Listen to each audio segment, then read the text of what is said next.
Evening. License and registration? Yeah, here you go. You been in the area long tonight? Driving home from work. Something wrong? You fit the description of... Look, just turn around. Place your hands on what? the car. I have... Hey, turn around! Yo, chill, man. Hands behind your back, I now! ain't done anything! Stop resisting. I'm not resisting! Unit 12, copy. You don't even know why you pulled me over.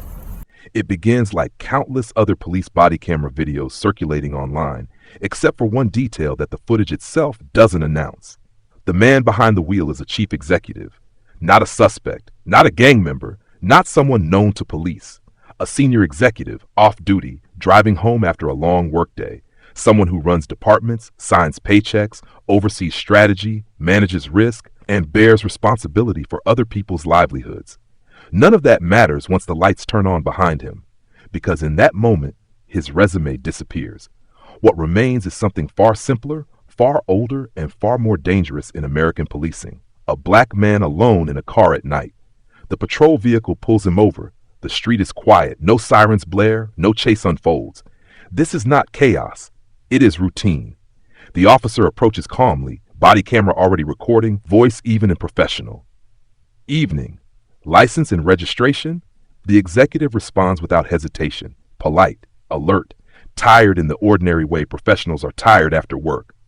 Yeah, you good? That small question, you good, is not confrontational, it's conversational. It's the kind of thing one adult says to another in a moment that is supposed to be procedural, not adversarial. But this interaction is already sliding in a different direction. You been in the area long tonight? The officer asks. This is not a traffic question. This is not about speed or signage or safety. It is a question about presence, about whether this man belongs where he is. The executive answers plainly, no, just driving home from work. Something wrong? He is doing what executives are trained to do, clarify expectations, identify the issue, resolve it efficiently. But policing does not operate like a boardroom. Instead of explaining the reason for the stop, the officer escalates, suddenly, sharply. You fit the description of, look, just turn around and put your hands behind your back. The sentence never finishes, and that unfinished sentence is the most important part. When status collapses in the face of suspicion. In corporate America, a chief executive commands authority. Their decisions carry weight. Their words are listened to. Their credentials matter. But policing is not impressed by titles it cannot see. On the street, hierarchy resets. The officer does not ask where the driver works. He does not ask what he does.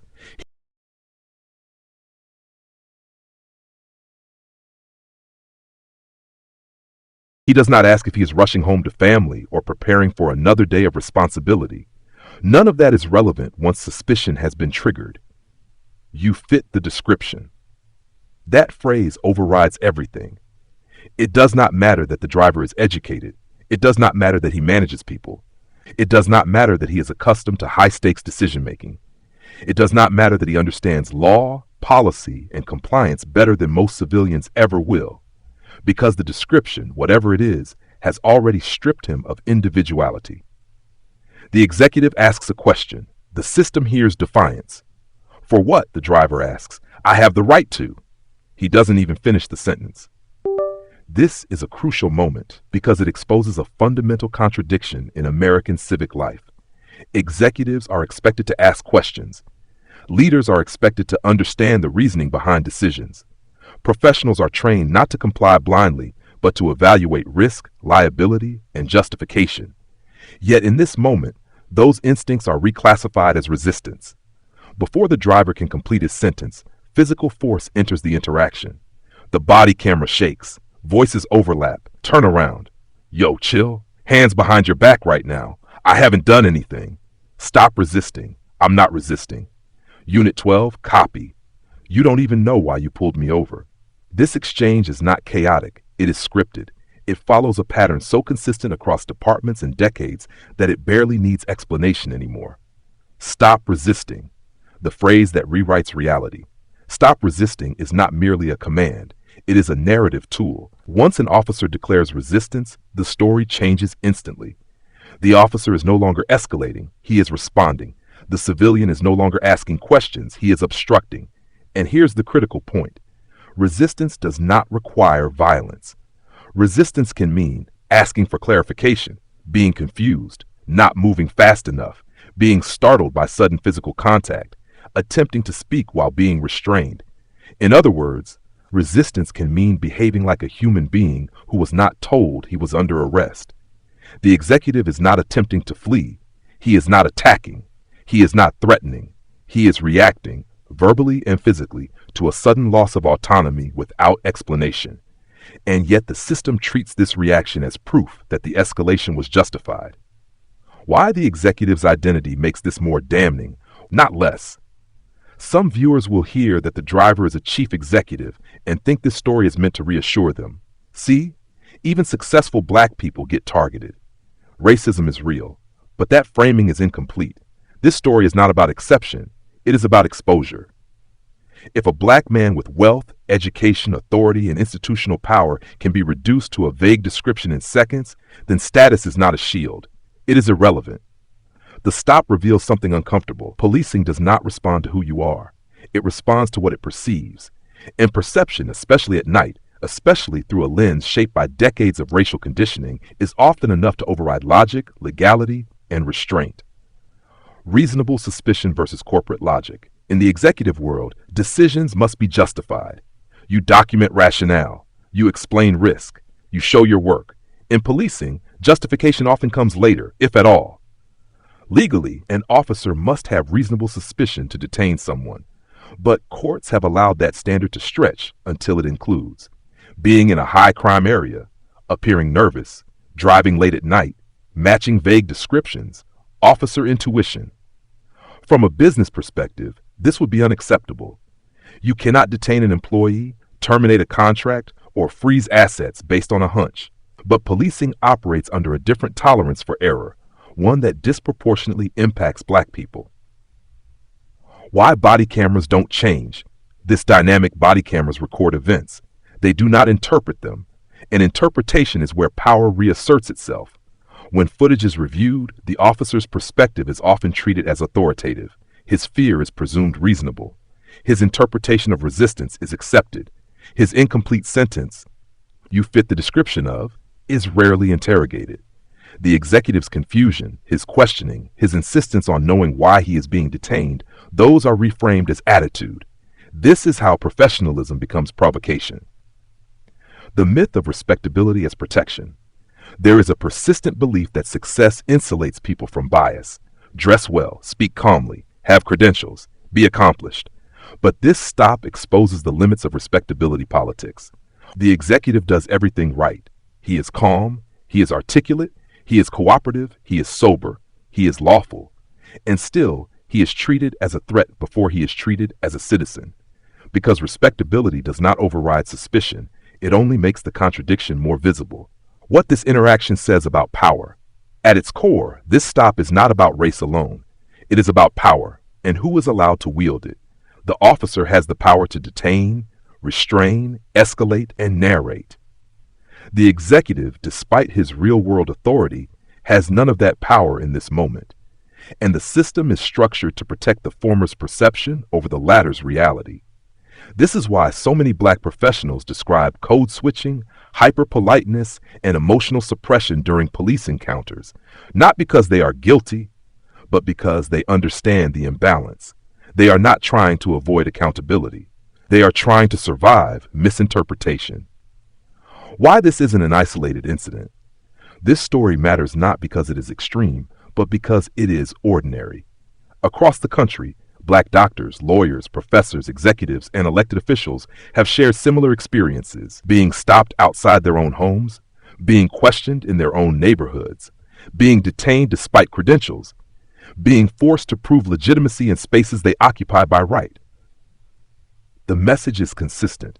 Achievement does not grant immunity from suspicion. What accountability would actually look like.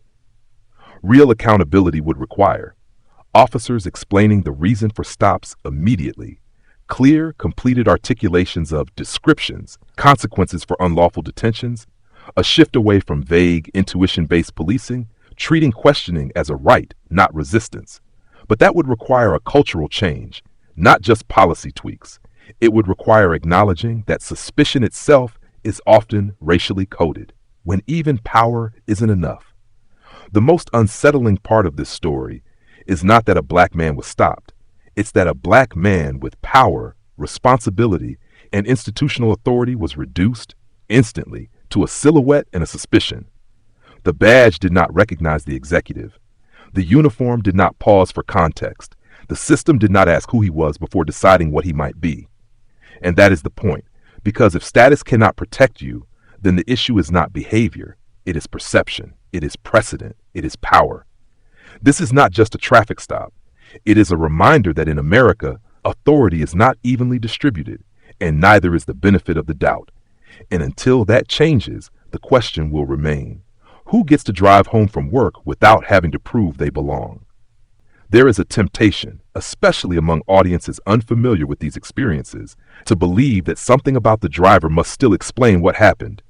Maybe the officer didn't know. Maybe the timing was bad. Maybe it was just coincidence. But that instinct to search for a missing variable that redeems the stop is part of the problem. Because the truth is simpler and more unsettling. The officer didn't need to know who the driver was. Policing in America is structured so that authority does not have to recognize power when that power does not look like it expects. A chief executive commands authority in conference rooms, court filings, budgets, and contracts.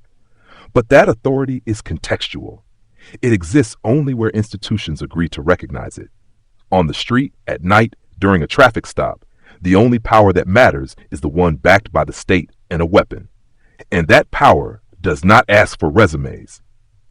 The collapse of individuality. One of the most dangerous aspects of racialized policing is how quickly individuality collapses. The executive is not treated as a professional, a decision maker, a leader, a worker heading home. He is treated as a category. You fit the description. That phrase does not describe a person. It describes a type. Once someone becomes a type, everything they do is filtered through that lens. Calm becomes suspicious. Questions become defiance. Fear becomes guilt. This is why even highly educated black professionals report feeling their intelligence work against them in police encounters. Articulation is reframed as argument. Confidence is reframed as arrogance. And leadership, especially black leadership, is often perceived as a challenge to authority rather than a parallel form of it. Why the executive's instincts clash with policing culture. Executives are trained to seek clarity. If a process is initiated, you ask, what's the objective? What's the justification? What's the risk? What's the scope? Those instincts are rewarded in business, law, and governance. But in policing culture, those same instincts can trigger escalation because policing does not expect dialogue. It expects compliance first, explanation later. This is not accidental. It is institutional. Police training emphasizes command presence, control, and dominance, especially in moments of uncertainty. Questions disrupt that hierarchy. They slow it down. They suggest parity. And parity is something policing resists by design. So when the executive says, "For what?" he is not merely asking a question. He is unintentionally challenging the assumption that authority does not need to explain itself. That challenge, however calm, is often perceived as a threat. The role of fear and who is allowed to have it. In post-incident reviews, officer fear is treated as inherently reasonable. The officer felt threatened. The officer perceived resistance. The officer believed the situation was escalating, but the executive's fear is rarely granted the same legitimacy. His fear of being restrained without cause, of being misunderstood, of being harmed, is often reframed as overreaction or hostility. This imbalance matters, because fear justifies force in one direction only. When police are afraid, escalation is permitted. When civilians are afraid, compliance is demanded. And when the civilian is black, fear itself is often treated as evidence of guilt. Why the fight happens at all. Many viewers ask the wrong question when they see moments of physical struggle. They ask, why didn't he just stop moving? But the better question is, why was force introduced so suddenly? The executive was not told he was under arrest. He was not told what crime he was suspected of. He was not given time to process the command. He was not de-escalated. Human bodies react instinctively to sudden physical control. Muscle tension, flinching, pulling away, these are not conscious acts of resistance. They are reflexes. Yet policing doctrine often treats reflex as intent, and intent is all that's needed to justify escalation. The executive as a threat to the narrative. There is another reason this story is uncomfortable. A black chief executive disrupts familiar narratives.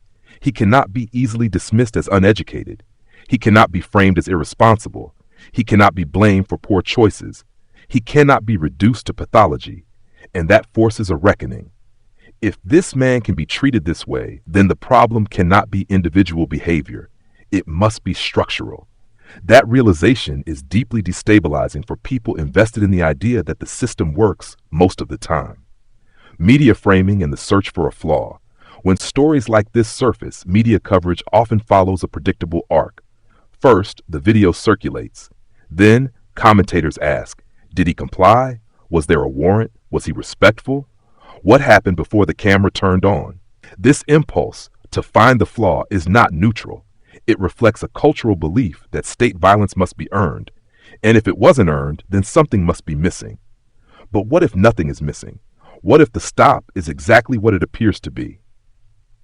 Why high profile doesn't mean protected. Some people assume that executives, celebrities, or officials are safer because of visibility, but visibility cuts both ways.